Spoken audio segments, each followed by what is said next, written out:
Qızmar yay günlərində açıq havada işləmək həm çətin, həm də sağlamlıq üçün təhlükəli ola bilər. Elə buna görə də qanunvericilik yüksək temperatur şəraitində çalışanların hüquqlarını xüsusi qaydalarla tənzimləyir. Bəs havanın temperaturu neçə dərəcəyə çatdıqda işlər dayandırılmalıdır? Belə hallarda işçilərin əmək haqqısı necə ödənilir? Mövzu ilə bağlı əməkdaşımızın maraqlı araşdırması var. Gün vurmadan mən ölmüşdüm, həkimlər ayıqmışdı. 40 dərəcədən o yana fəhlə işləyə bilməz. Yüksək temperatur təkcə insanların gündəlik həyatına deyil, eyni zamanda açıq havada çalışanların əmək fəaliyyətinə ciddi təsir göstərir. Havanın temperaturu 41 dərəcə və daha yüksək olduqda görülən işlər dayandırılmalı və işə gəlib yüksək temperatur səbəbindən işləyə bilməyən əməkdaşlara qanunvericiliyə uyğun əmək haqqı ödənilməlidir. Bu qaydalar tikinti, yol təmiri, kommunal xidmətlər, yaşıllaşdırma, elektrik və rabitə xətlərində, eləcə də digər açıq sahələrdə çalışan işçilərə şamil olunur. Gün vurmadan mən ölmüşdüm, həkimlər ayıqmışdı.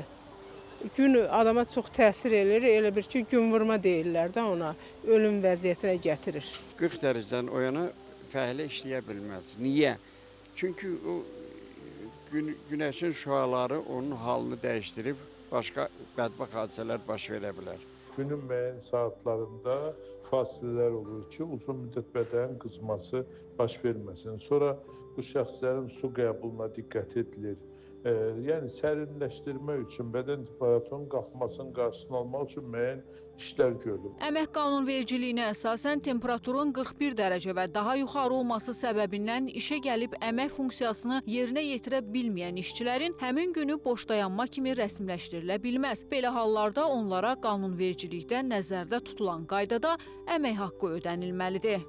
233-cü maddənin 4-cü bəndinə və ya 5-ci bəndinə əsasən boş dayanma işçi tərəfindən müəyyən olunmadığı üçün və işçinin günahı ucbatından olmadığı üçün işə gələn işçiyə onun aylıq tarif maaşının 3/2 hissəsi ödənilir. Qaydaların pozulması nəticəsində işə götürən tərəfindən işçilərə onların sağlamlığına zərər vurulacağı halda işə götürən işçilər qarşısında maddi məsuliyyət daşıyırlar. Həm işçilərin sağlamlığının qorunması, həm də istehsalatda təhlükəsizliyin təmin edilməsi məqsədi ilə müəyyən temperatur hədlərində iş rejimi dəyişdirilir, zəruri hallarda isə işlər müvəqqəti dayandırılır. Açıq səma altında çalışan işçilərin xüsusi fasilələrlə işləməsi, kölgədə və sərin yerlərdə istirahət etmələri üçün müvafiq şəraitin yaradılması işə götürənin vəzifəsidir. Mütəxəssislər bildirir ki, yay aylarında yüksək temperatur şəraitində əmək təhlükəsizliyi qaydalarına əməl olunması həm işçilərin sağlamlığının qorunması, həm də istehsalatda təhlükəsizliyin təmin edilməsi baxımından vacibdir. İşçilər isə hüquqlarının pozulduğunu düşündükləri halda aidiyyatı qurumlara müraciət edə bilərlər.